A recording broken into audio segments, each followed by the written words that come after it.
ಎಲ್ರಿಗೂ ನಮಸ್ಕಾರ. ನಾನು ನಿಮ್ಮ Ambika. Welcome back to my YouTube channel Solo Stories 2K.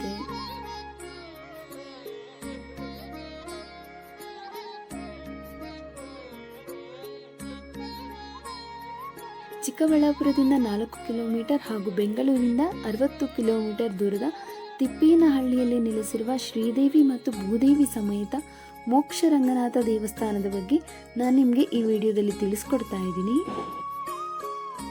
ರಮಣೀಯ ನಂದಿ ಬೆಟ್ಟಗಳ ಶ್ರೇಣಿಯ ನಡುವೆ ನೆಲೆಸಿರುವ ರಂಗಸ್ಥಳ ಶ್ರೀ ಮೋಕ್ಷರಂಗನಾಥ ದೇವಾಲಯವು ತುಂಬ ಹಳೆಯ ದೇವಾಲಯವಾಗಿದ್ದು, ಈ ದೇವಸ್ಥಾನದಲ್ಲಿ ಹೊಯ್ಸಳರ ವಾಸ್ತುಶಿಲ್ಪವನ್ನು ಕಾಣಬಹುದು.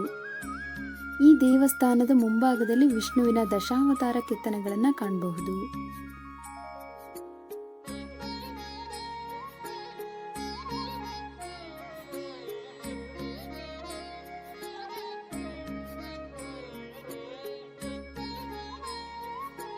ಹಿಂದೂಗಳ ನಂಬಿಕೆಯ ಪ್ರಕಾರ ಒಂದೇ ದಿನದಲ್ಲಿ ತ್ರಿರಂಗ ದರ್ಶನ ಮಾಡಿ ನಂತರ ಈ ಮೋಕ್ಷ ರಂಗನಾಥ ದೇವಸ್ಥಾನಕ್ಕೆ ಬಂದರೆ ಮೋಕ್ಷ ಪ್ರಾಪ್ತಿಯಾಗುತ್ತೆ ಅಂತ ಹೇಳ್ತಾರೆ.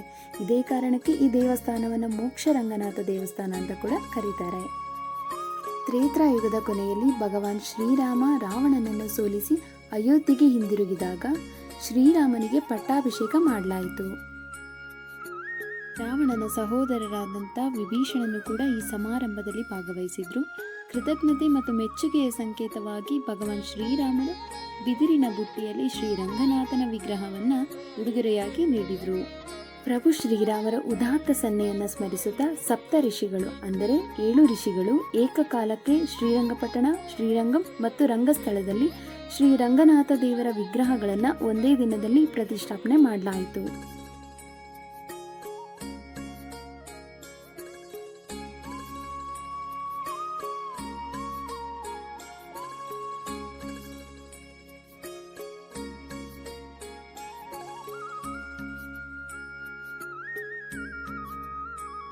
ಪ್ರಭು ಶ್ರೀರಾಮನು ಬಿದಿರಿನ ಬುಟ್ಟಿಯಲ್ಲಿ ಶ್ರೀದೇವಿ ಮತ್ತು ಭೂದೇವಿ ಸಮೇತ ಶ್ರೀರಂಗನಾಥ ದೇವರ ವಿಗ್ರಹವನ್ನು ನೀಡಿದರೆಂಬ ಸಂಕೇತವಾಗಿ ಗರ್ಭಗುಡಿಯನ್ನು ಬಿದಿರಿನ ಬುಟ್ಟಿಯ ಆಕಾರದಲ್ಲಿ ಹೊಯ್ಸಳರ ಅರಸರು ನಿರ್ಮಿಸಿದ್ದಾರೆ.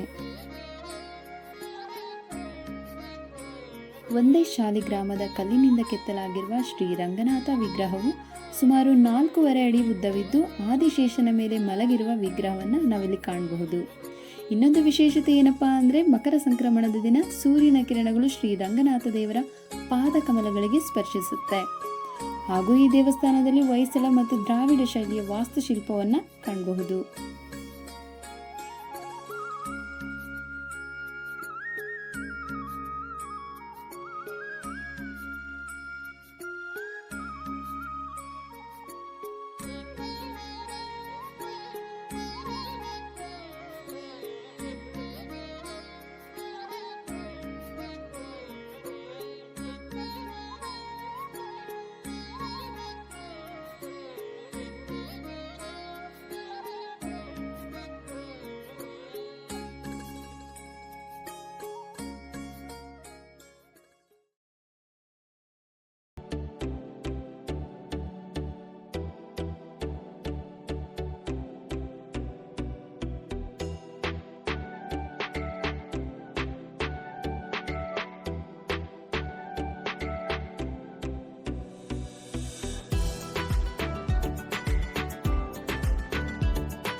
ನಿಮಗೆ ವಿಡಿಯೋ ಇಷ್ಟ ಆಗಿದ್ದಲ್ಲಿ ಲೈಕ್ ಮಾಡಿ, ಶೇರ್ ಮಾಡಿ ಹಾಗೂ ನಿಮ್ಮ ಅನಿಸಿಕೆಗಳನ್ನು ಕಮೆಂಟ್ ಬಾಕ್ಸ್ನಲ್ಲಿ ತಿಳಿಸಿ.